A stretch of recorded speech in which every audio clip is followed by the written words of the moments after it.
Hey, what's up everybody? It's Ivan here with a little tutorial about how to do the firmware update on the new QSC K lines. I think they're the K.2 is what they're calling them now, but I just got this speaker in today and I realized you can update the firmware on them.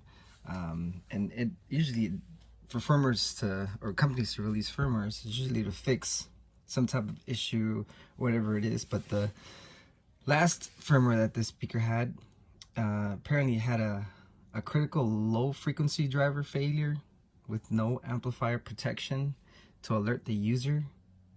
Mind you, I'm reading this off the website. So the unit may also overheat with the potential to damage the rest of the loudspeaker. So this is why it's important to have systems that are upgradable with firmware and all that. And I tend to stick with products that do that because, you know, like the company can just release a software update or a firmware update to fix that. So to check the current firmware that you have on your speaker, go under your settings and it should be right there. This is actually the old one. The new firmware version is 1.2.0. So if you have any of these older ones, it's suggested from QSC that you update. And I'm going to show you in this video on how to do that.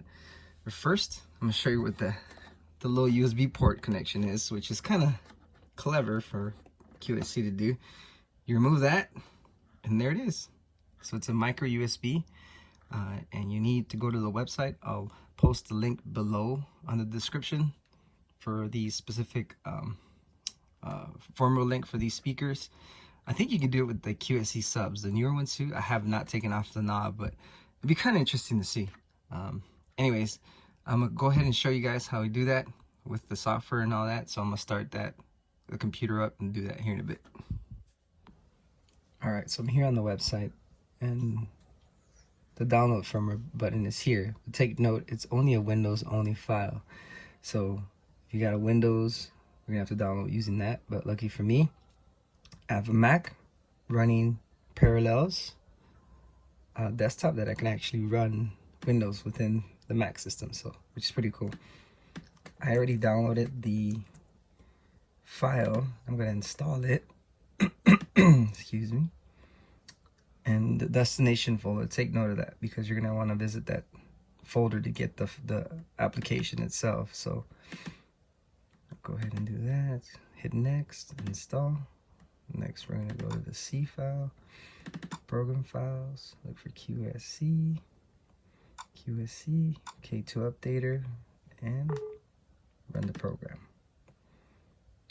So now after that, you basically have to hook it up. And if you're like me, you got a bunch of cables just laying around with those micro USB. Take note that some of these only pass power. Some of them, well, the majority of them with the cheap phones that are being sold out there just come as a power cord. But we're gonna try each one and hopefully we can get the computer to recognize it. So I'm gonna go ahead and plug it in here to the computer and make sure the speaker's on though too. So go ahead and wait for that to boot up. All right, let's boot it up. And we're gonna hook up to the computer here. All right, so in the computer there, you can see it's asking me, do I want to hook it up to the Mac or the Windows PC? So we're gonna do the Windows. And yep, it recognized it. So we're gonna go ahead and update firmware. It says right there, update firmware. And there's a little button right next to it. Gonna hit update. Excuse me. Well, that's doing that on the computer. It's also doing that on the speaker. Nice. So just my luck, I used the right cable. Cool. So we're gonna wait till both. Kind of back this up a little bit to get both in view. There we go. See the speakers loading the firmware and the software as well. So I thought that was one of the downsides, that they only made a Windows version, but if you have a program like this one, and this is why I have the Parallels desktop app is to be able to run Windows in case you need to run specific things like this. Sometimes for my lighting software, I need to do some changes or updates to some of the lights or the DMX software, and that allows us to do it. So it's almost done. Doesn't take too long. It's at 80% now. 82. Yeah, so let me know if you guys have some questions or anything about doing this process. And it's pretty simple, straightforward. I kind of just want to do a small video on how to do it for those that don't know how to update their firmwares. And again, it's a very important update because it fixes the firmware because the speakers may overheat. There we go, we shut off. And with overheating, all right, so we got some message here. So possible speaker damage detected. Next, 100 tone will be played. Is the tone clear? Yes. Okay. My child is right next to me, sitting in the bed, so don't mind them.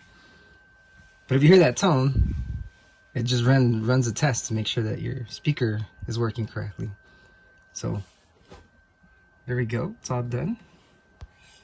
And you can see in the computer there, it says firmware is up to date. So yeah. And then to check that, we'll go into the speaker here, we'll go into the settings, and now you can see we got the latest version, which is 1.2.0.3200. So there we go.